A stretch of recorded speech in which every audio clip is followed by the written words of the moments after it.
ECSI fans, you want to revolutionize your sports investing habits? Allow me to tell you about WagerWire. WagerWire is an app that helps you become a superior bettor by allowing you to sync all your sports books and track all your bets in one place. See your current action, your betting history, and stats. You could also sign up for sports books and collect bonus offers. Follow them at WagerWire on X, as it's the best account on the platform. Head to App Store or Play Store now and search WagerWire and download. 2,000 years long, we will never settle. Hard days, no rain with a heavy metal. No time, no fail, won't stop here. Like a torch to a flame when it burns hot. We won't stop. Come on, take me higher. Like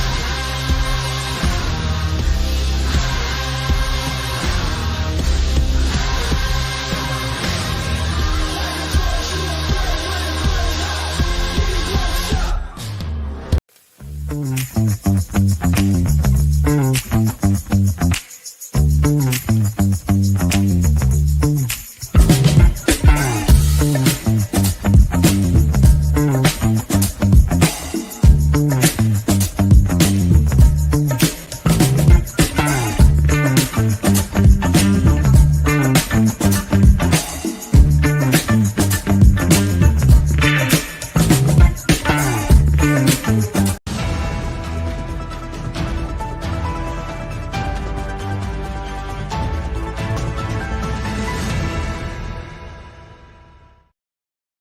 Good morning, sports fans from all around the globe. I am the host, Jeff Dawson, East Coast Sports Investors, and it's that time of the week for good friend and colleague, Mr. Andrew McInnis. A little NHL, I like to say all-star break, but we got the Four Nations Tournament. Andrew will be coming, heading to Boston to check out some hockey there, a little cheaper to come over to the States versus heading over to Montreal. But the headliner here, Four Nations NHL Tournament. Is it as simple as USA versus Canada?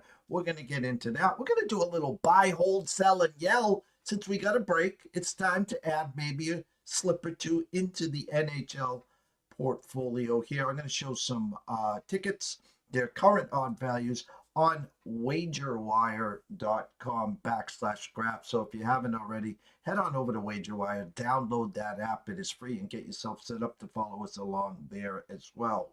Shout out to Viva Tequila Seltzer, of course, CT Bets, Austin, the team second to none, and the East Coast is cuckoo for coconut. And last but never least, AtlantaSteaksAndSeafood.com. Head on over to Facebook, introduce yourself to Terry Smith. While you're there, head on over to AtlantaSteaksAndSeafood.com. Place an order today. Use the promo code SHRIMP and get a 2-pound bag of the 1620s, the big ones, free with your order today. There's also 4 great subscription plans. I like to say set it and forget it. Check which box is best for you. And every 30 days, Terry will have hand-delivered steaks, chops, salmon, fillets, appetites, whatever you need. He'll take good care of you, I promise. So without further ado, let's bring him in, Mr. Andrew McInnis. Good morning. What's up, Andrew? Good morning. How are you? I'm feeling a little bit lost right now. I'm used to scanning the NHL slate, and we're talking about futures, but the Four Nations is excited, and I'm excited about that. And as you mentioned, we don't want to get into politics, but cheaper flight, Halifax, Boston, Halifax, Montreal. I understand maybe geographically it's closer or around the same, but you'd think that it would make it cheaper for me to stay within my own country to fly to go see a hockey game. I guess not. So I was going to go see Canada versus USA this weekend in Montreal. And now, if I'm lucky enough to get Canada and USA in the finals, I got me and the old man some nice tickets for the gold medal game, the championship game. And Jeff, he thinks that we're way up in the nosebleeds. He has no clue that I kind of splurged on some lower bowl tickets here. So I'm looking forward to that reaction. Well, at the Garden last night, I sent you a friendly little text. I painted you a great little picture here. Last year, Boston College, the weekend before the Beanpot, hosts BU, beats them, then travels to ComAv to beat them at their own place only to get to the finals and face BU again and lose. This year, BC, the number one team in the country right now, uh, the prior weekend, hosts BU, beats them, goes to COMAV and beats them. I said to everyone that wanted to listen, grab yourself some BU plus 165 and enjoy the game. You sent me that beautiful video of BC taking the 1-0 lead. BU says, hold my beer, 4 unanswered goals. I even said it on my show at 5 o'clock. First 1-4 wins this one. I couldn't have been more spot on, Andrew. Oh my, what a call. You might have to be a full-time NCAA handicapper now in not just basketball, but hockey. Great call. And I love seeing passion around these tournaments, whether it's, World Juniors or any type of hockey tournament. And obviously I'm not as familiar with that tournament here in Canada, but I find it so cool because it's kind of like a little break from the regular games. And these guys go crazy for it because it's different than the regular season or the playoffs. Obviously, you want to win the Beanpot and the regular season or the playoffs, of course, the Frozen Four.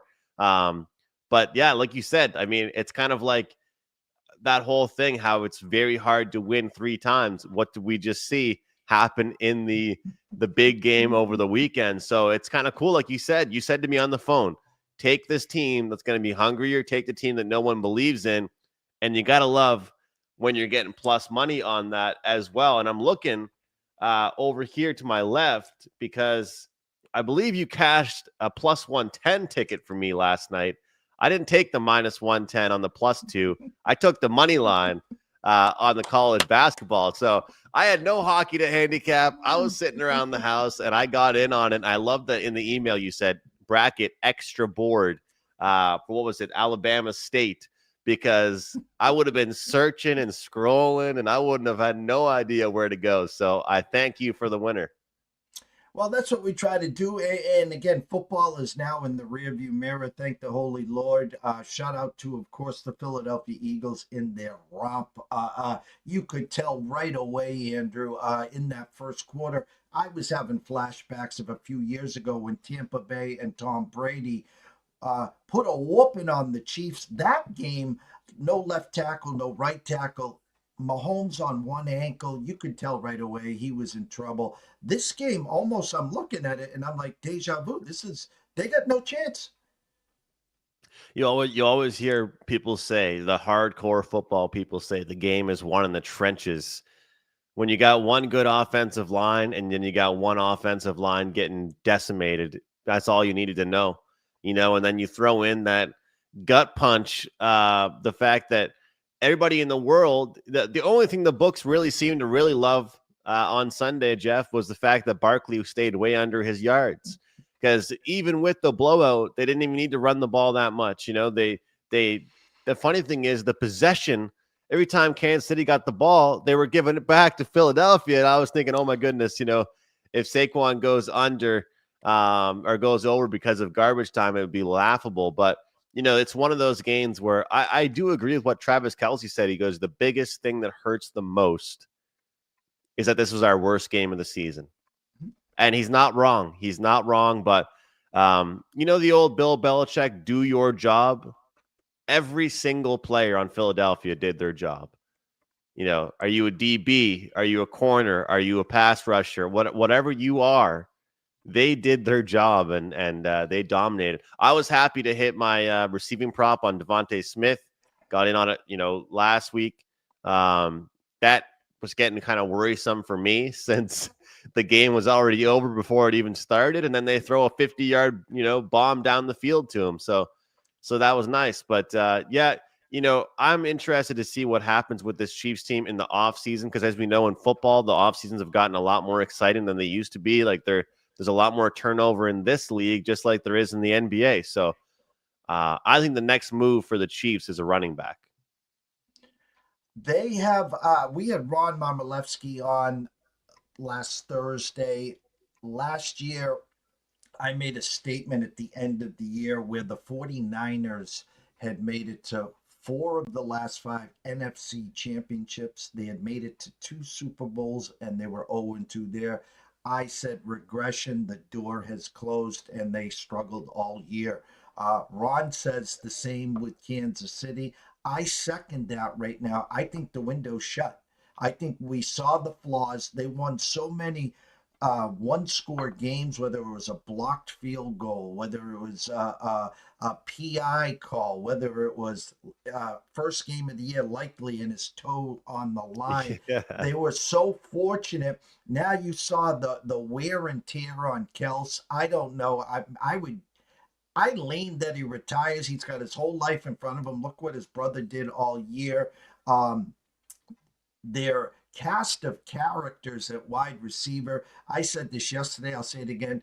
Rashee Rice is not walking through that door. As soon as he's healthy, the NFL's going to hit him with an 8 or 10 game suspension. So I don't expect anything from him. There's a lot of holes to be filled. Of course, they got Patrick Mahomes and they got Andy Reid. But when you're looking now at Josh Allen, you're looking at Lamar, they got gifted that Joe Burrow was not in the playoffs this year. Oh, by the way, their division gets stronger. Another year of Sean Payton and Bo Nix. Another year. Oh my God, I'm drawing a blank here. Harbaugh and Herbert. And then Yeah. what does Tom Brady do with Pete Carroll as the new head coach? So the AFC is going to get stronger. I think they take a step back. Am I saying they're going to miss the playoffs? Probably not. But I'm just saying, I think that three-peat has left the barn, and now we're on to starting over again for the Chiefs. Yeah, and just regarding the Travis Kelce stuff, look, I have no experience with any of that kind of stuff, but I will say from where I'm sitting, Jeff, I actually respect the athletes that go out on a losing note. I do. I do, because you know what? I think it's way easier to go out on a winning note. And obviously, let's be real here. The Chiefs might not win again in the next couple of years. They could be back next year for all we know. But it is, I think, easier to sail off into the sunset. But what happens is last year when they won, he's there. He's singing to the crowd saying, we want to do it again, right? And then, you don't want to go out on top. But the thing is that if you don't go out on top, like, ever since COVID, I've become a UFC fan. I was a casual at first. I'm kind of building up my knowledge about it a little bit. I actually respect the fighters that go out after losses a bit more.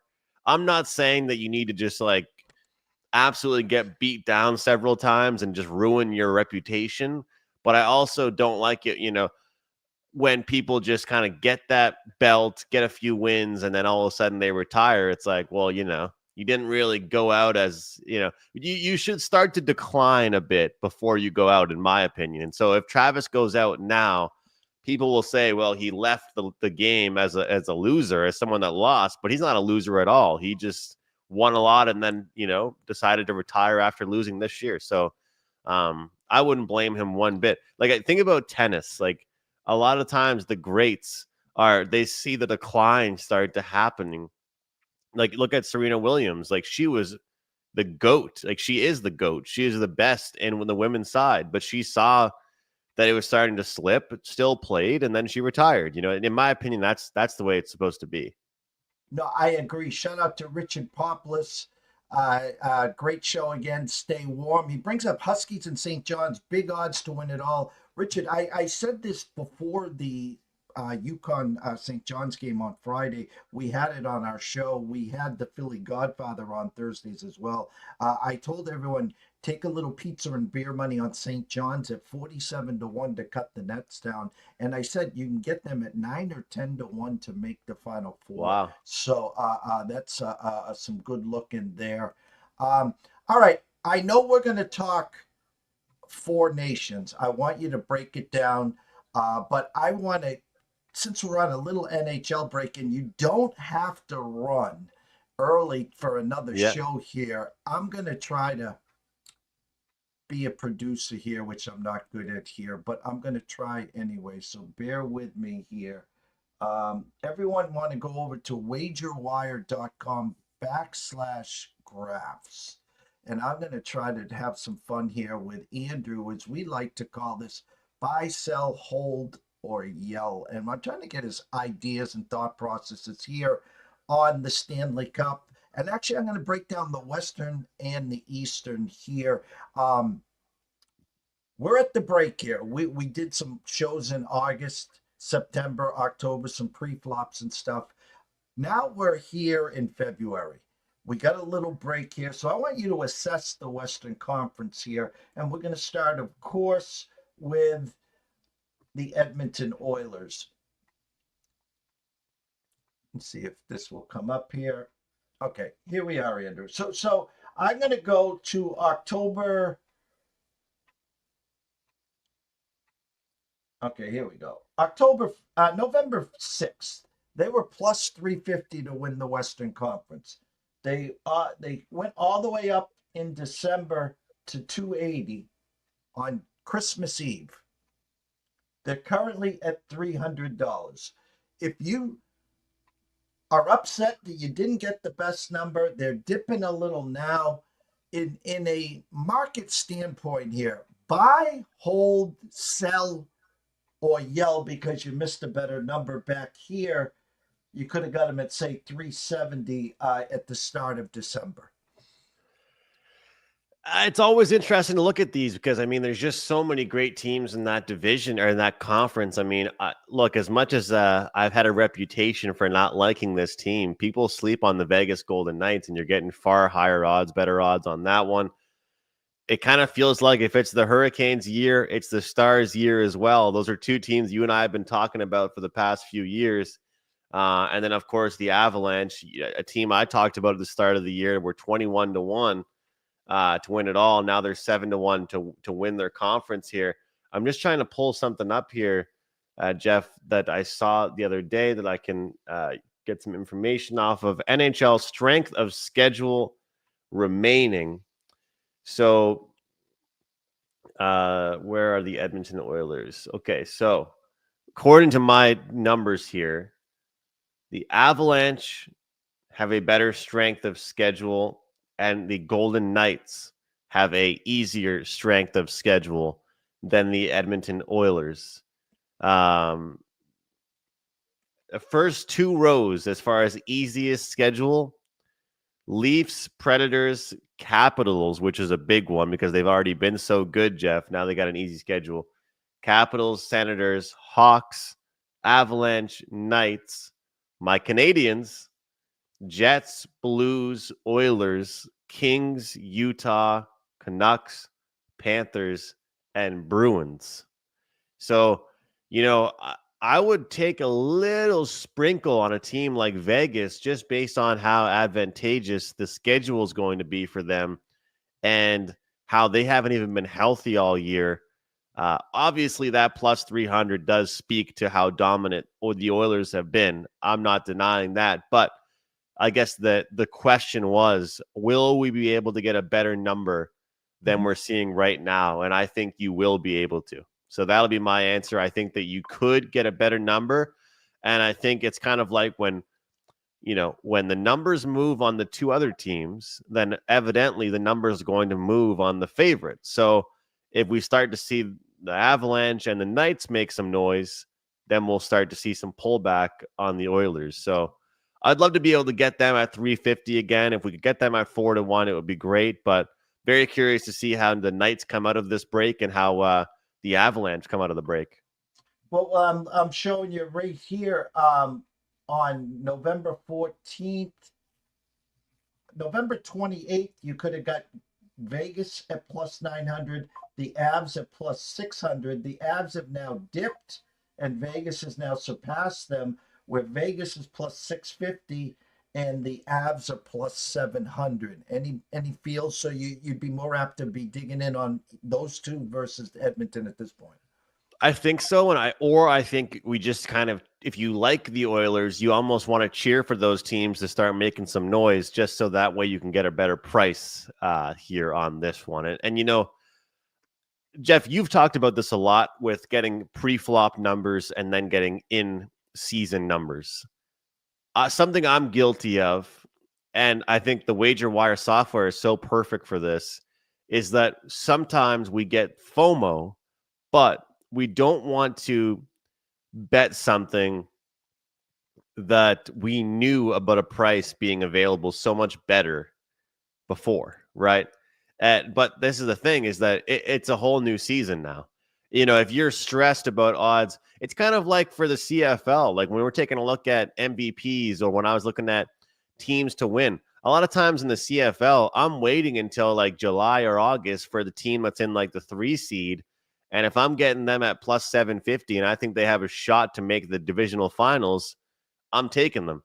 So with this, it's one of those things where I just really think that Edmonton's had a great year, but the teams around them are going to start to pick up their game.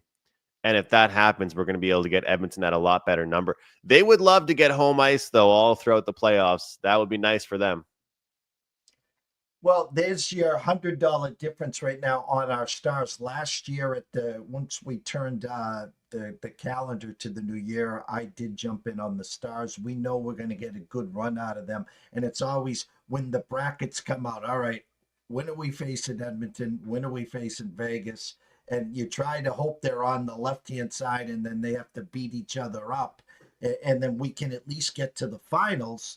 And then we have some hedge opportunity if we had an Oilers ticket, we had a Stars ticket here. So the Stars here on October 9th, you could have got them at plus 550.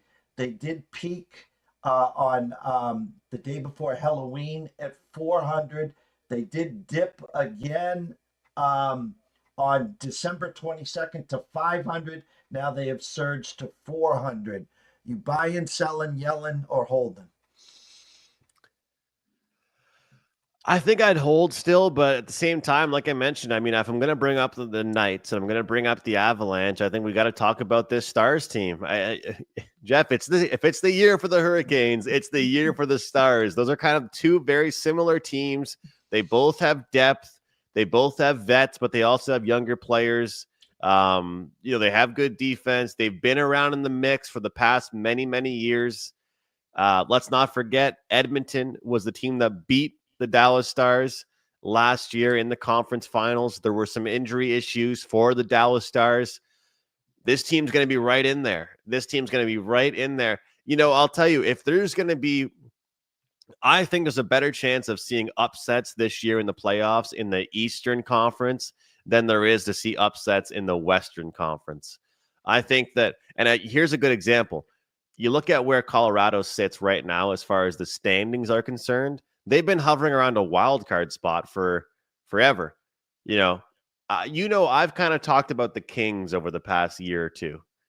And very similar with the Kings, the Winnipeg Jets, they just seem to have so much promise going into the tournament. And then it just never ends up happening. And that's kind of how I feel about those teams. So you look at these 4 teams here, it seems like it's going to be these 4 teams when it's all said and done remaining in the West. Mm-hmm. I sure hope that Winnipeg can make some noise again this year, but I'm not too confident. LA, it's very interesting. I've been watching a lot of their hockey games lately. They play such a great brand of hockey, but again, they just don't seem to be able to get that goal when they need it, when they're so much better of a team when they're up 1-0 versus when they go down. If the LA Kings go down 2-0 versus if any of Edmonton, Colorado, Vegas, Dallas, Winnipeg even go down 2-0, I trust them to come back much more. Well, you talk about our Kings, and we've talked about them forever here. On October 19th, you could have got them at plus 1,500 just to win the conference. And that's where they were. Now they made their run where they're at 800. And the Winnipeg Jets, 1,100. They got as high as 700. 700. And now they are currently at 700. So we got the Oilers at 300. The Stars at 400. Vegas at 650. Winnipeg at 700. Avs at 700. Kings at 800. I mean, you kind of think that the Kings right now, they do present some value because of how they've been playing lately. If they can even manage to transition that into playoff hockey, it'd be very impressive. I still worry about their offensive production. I think we might have to see low-scoring victories out of them to have success to win the conference and to make it all the way. Overall, I just think that I still like Colorado at 7-1. The Martin Necas trade has been really solid. Mikko Rantanen doesn't seem to be fitting in as well in Carolina as Naches is for Colorado. The funny thing is this, and I heard some funny jokes about this. It's almost like Colorado traded away a guy that wanted too much money, and with how strong their new guy's playing, he might be talking himself into too much money. So, yeah, that's what happens when you play for the Avalanche. You earn too much money by playing so well, and a lot of times that's the thing. When you play with Nathan McKinnon, you look pretty strong. Well, Eastern Conference, there's your Montreal Canadiens. I had to put it up there.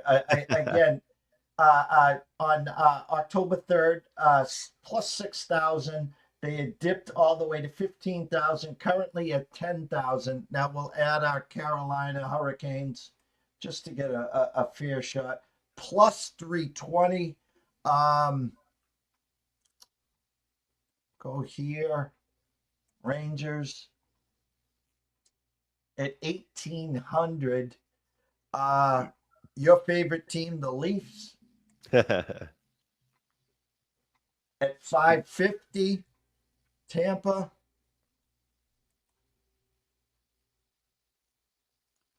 Jeff, does that show make the playoffs or just the conference and championship? Just for right now, conference and championship. Who am I missing here, Andrew? Because you got Carolina at 320. Florida? The Panthers, Stanley Cup champs. Carolina plus 400. Leafs at 550. Tampa at 800. Rangers at 1,800. And my favorite, of course, my pre-flop favorite, which we know won't get far, but let's see where they stand. Ottawa at 2,500. I got one more team for you to pull up, the Red Wings, because that's a bet that it's not gotten low enough that I'd be willing to bet on this yet. I mean, I've never really been one to be able to snipe off minus 300s. I don't think I've ever bet a minus 300, but the Red Wings were plus 850 to make the playoffs a month ago when I was on the breakfast bankroll. They are currently sitting at plus 250. Now the no on DraftKings is like minus 300. So I don't know if I'd want to get involved in a minus 300. Who knows? The idea behind betting is to get a number you don't think will be there tomorrow. I do not think the Detroit Red Wings will make the playoffs.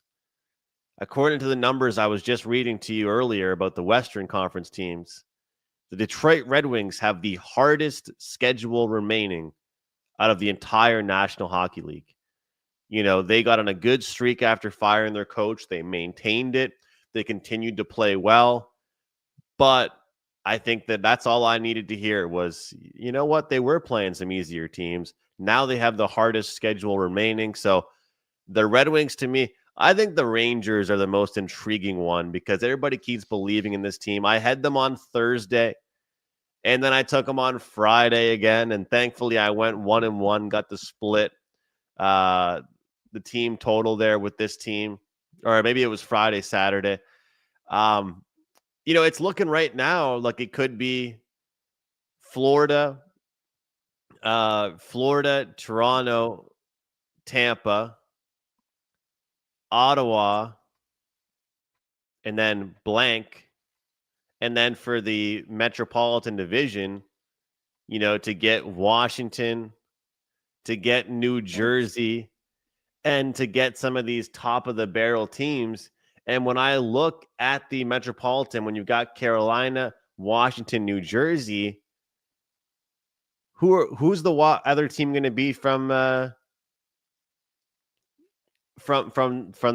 Metro? Because at this point, some people think we could see 5 teams from the Atlantic and 3 teams from the Metro.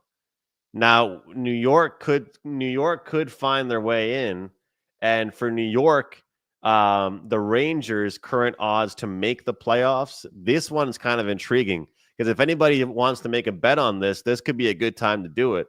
Plus 145, yes. Minus 175, no. Rangers make or miss. Because you and I both know once they're in, they're going to be a tough out. JT Miller, Igor Shesterkin.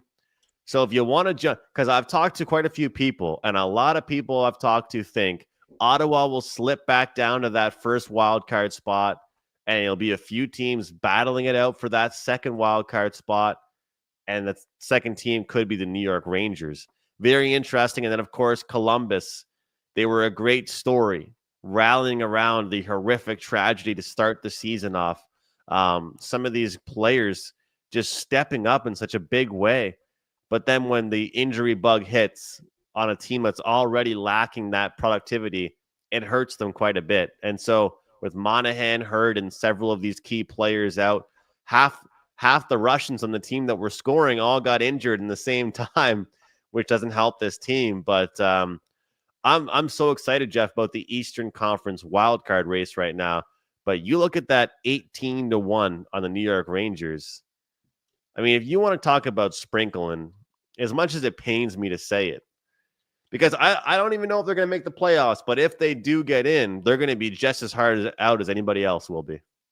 Yeah, and I'm looking at these numbers here, and what stands out to me, listen, we were talking about it. You buy an Edmonton at 300, and then look at the Canes at 320. Yes, we've been a big fan for them the last few years. I mean, for me, that number's going to only do one thing. It's going to go lower. So in other words, if you're not in yet, grab at 320 and then get them to win the cup as well. The Panthers, the defending champs at 4-1. I respect them. Once the light goes on, big stage, they're going to be a tough out as well. The number that just makes no sense right now is the Devils. Just ask Frank Fleming how his Devils are doing. This team is, I've never seen a team that looked like world beaters one day and then for 10 straight days and 3 or 4 games, nowhere to be found. Yeah. Yet they're at 550 with the Leafs, and we know the problems the Leafs have in the playoffs. Sooner or later, the Leafs are finally going to get to the cup, just like Rory McIlroy's finally going to win a Masters. It's going to happen sooner or later. The one thing no one's talking about, and is it just a great regular season, and they're getting totally disrespected here out of any of these teams, is the Washington Capitals at plus 700. They are, and it goes right back to what I was just saying with the West, Jeff, is that some people will feel that FOMO and they'll say, I can't get in now. How can I get in now if I didn't get in before? And I think the true tell as to why it's okay to get in now, you're still getting 7-1 on just the East. You know, you're still getting such a good number here. And I think what really goes into this, and I could be wrong, but just from what I'm looking at, the experience factor over the past few years. We talk about how the Oilers lost in the Stanley Cup Finals last year. Now they're favored to go back. Florida lost in the Stanley Cup Finals, then they won. Vegas lost, then they won. Tampa lost, then they won. You know, Washington, they got embarrassed in the first round last year. They were a wild card team. They're playing a lot better this year, but you kind of have to think that it's, you know, it's kind of like when you see a, you know, March Madness, it always is a little bit weird to you when the lower seed is the favorite, right? And correct me if I'm wrong on this mentality, or sorry, you know what I meant. The higher seed is the favorite. All right, yeah, the higher number. And correct me if I'm wrong on this, but that's what we're supposed to do is bet them, right? Because the public money would be on the lower seed, right? Is that correct or no?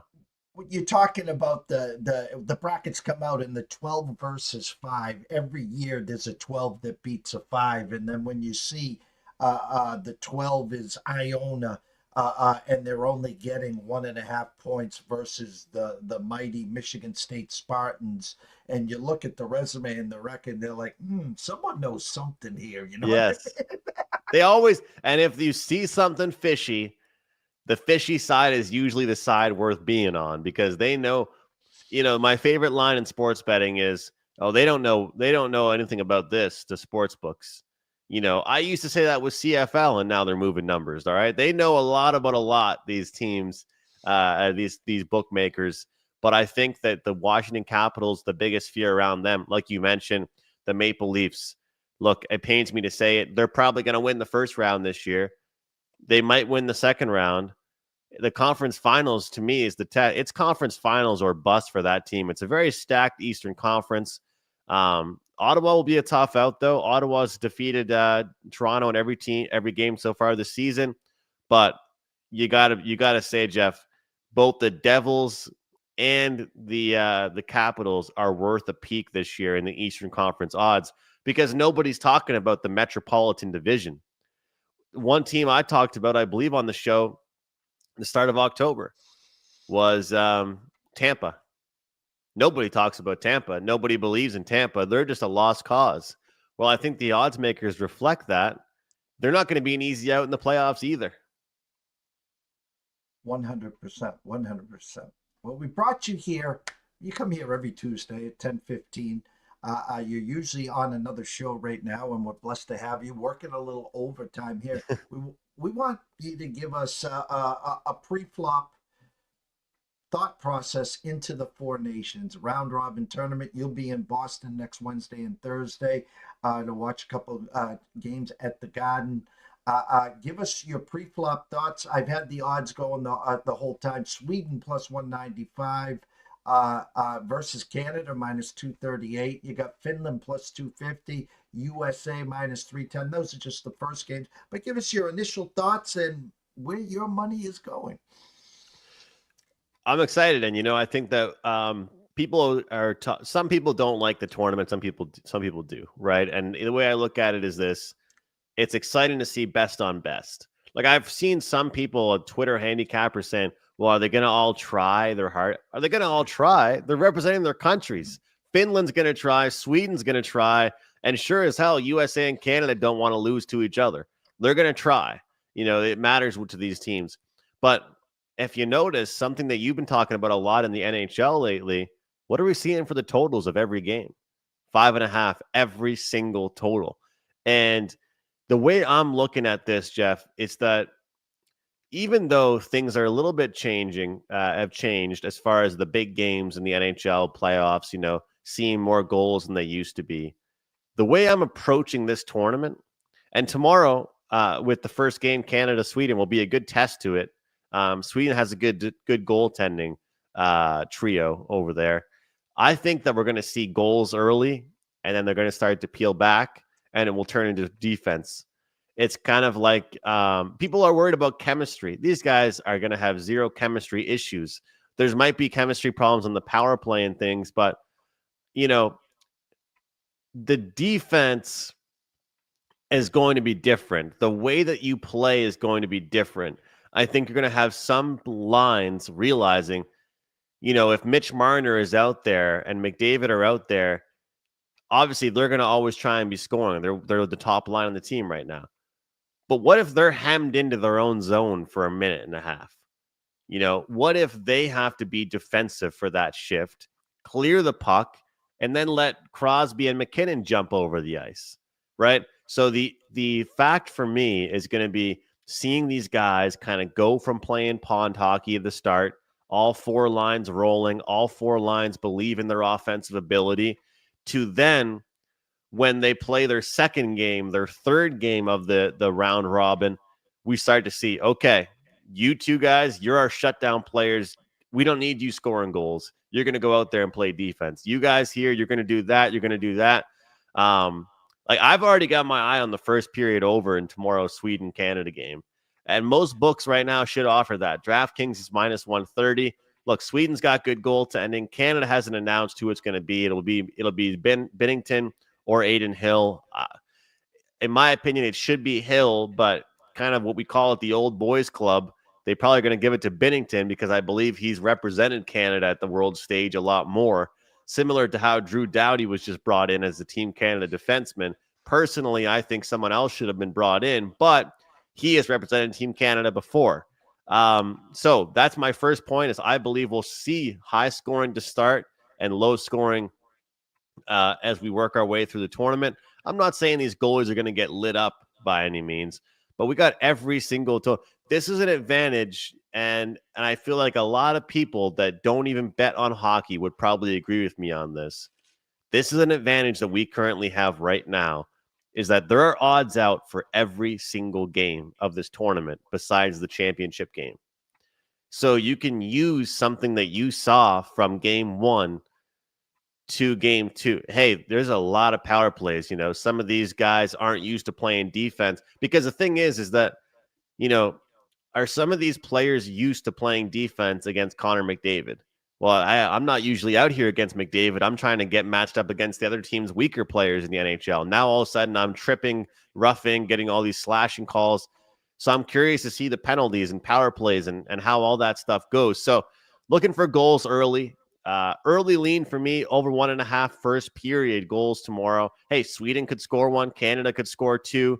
I'm thinking it's going to be just the absolute pep from the start. We're going to see just a lot of speed from both teams, and then they'll settle in. Sometimes you do see those overs in the first period cash, and the game just relaxes. Sometimes you see a slow first, and the game picks up. I saw a quote. I was reading an article. I don't even know how to pronounce his name. I think Mr. Bowden, we'll call him, from Sweden. And I love this quote. He said, should we call the Swedish team the donut team of the four nations? They have plenty of substance on the edge, but a hole in the middle. And that's disrespectful to these guys like Zibanejad and Pettersson, but it's hard to ignore the struggles they've had this season. And I've never heard that a donut used, but they're talking about the centerman on the team.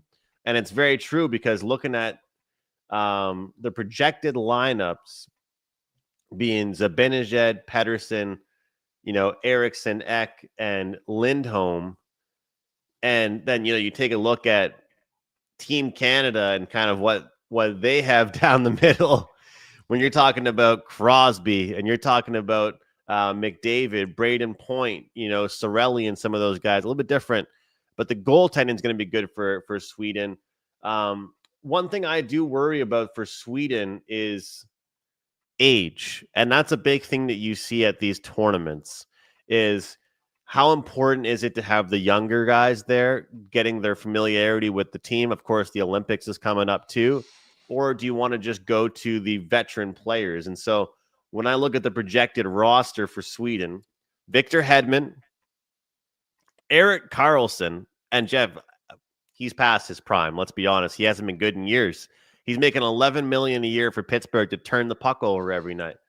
Gustav Forsling, Matthias Ekholm, Rasmus Andersson, and then Rasmus Dahlin, who's the captain of Buffalo. A lot of pressure will be on him. So I'm interested in that.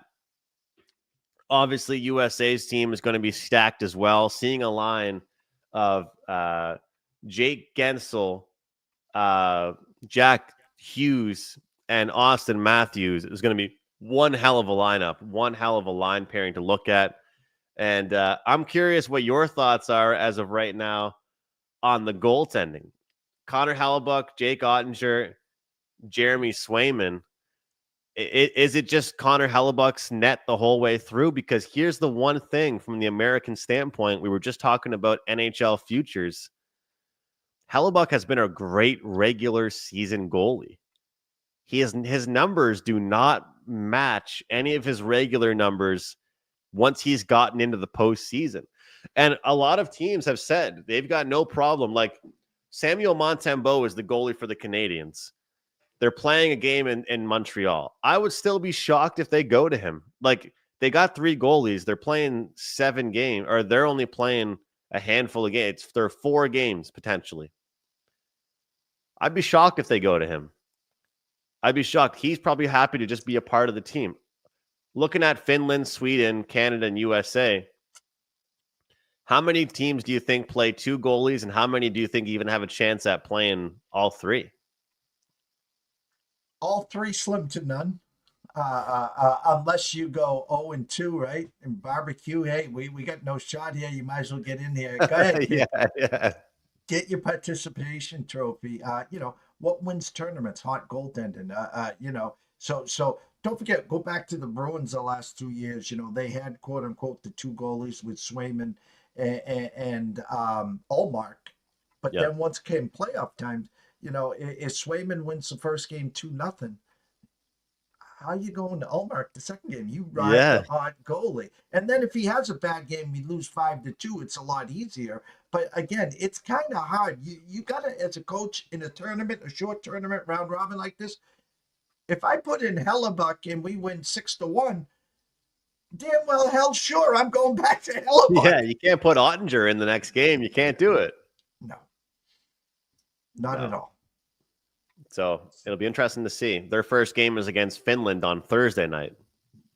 So as we wrap this up here, I mean, we want to see USA versus Canada. They're both short, the two shortest favorites. I Venmo you $100 to say, Andrew, who you putting it on to win this tournament? You can put it on whoever you want. Who you putting it on? If you're giving me $100, I'm taking Sweden and hoping that they have a shot.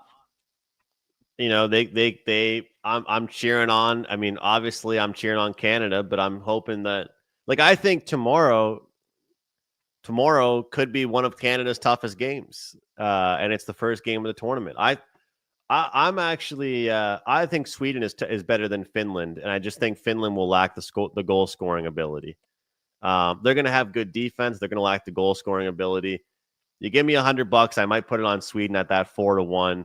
I do believe in this Canada team, and there's going to be one reason I'm going to say it, and people can say what they want to me, but this is just facts. And when I look at the team overall, and when I look at the American team, JT Miller hasn't been to a Stanley Cup final. Matthews hasn't been to a Stanley Cup final.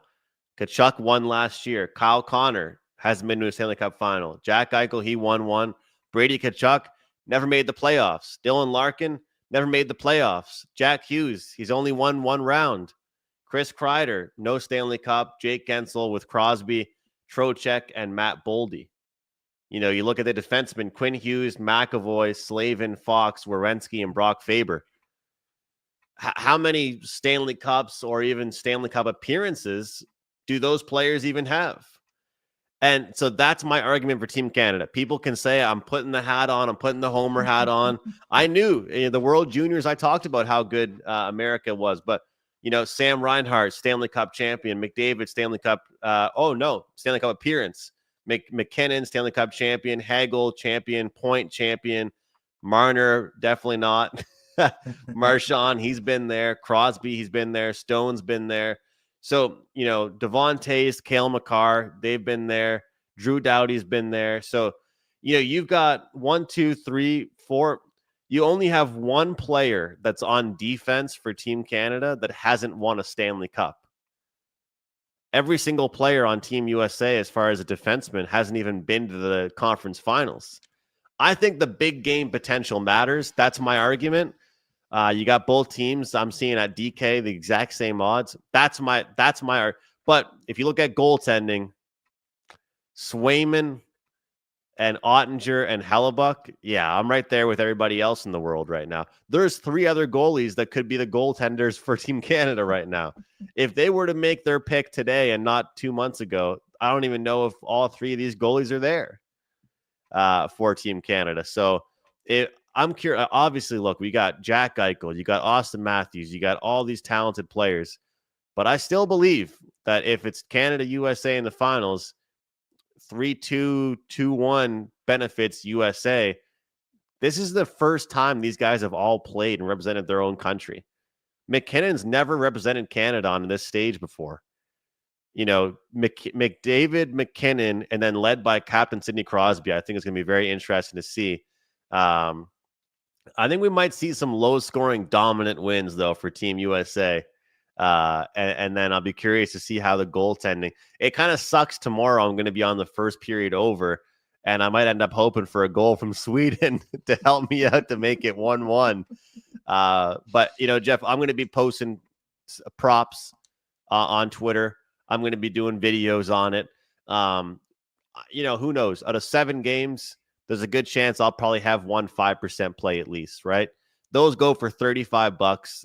I'm doing the whole tournament, $59 at my page. The link is right there below scrolling. Obviously, I'll be talking about it with you next week.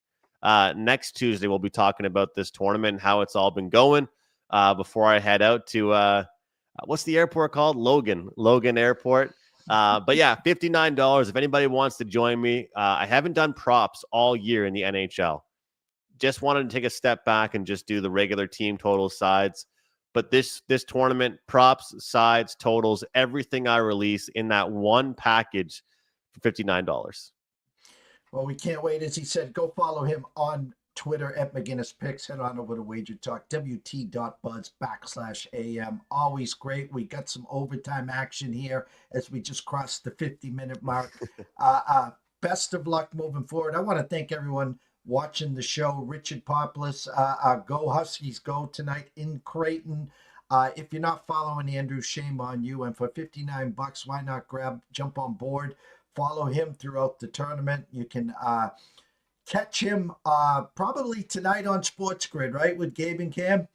Yeah, that'll be a good time. It'll be interesting to break that down.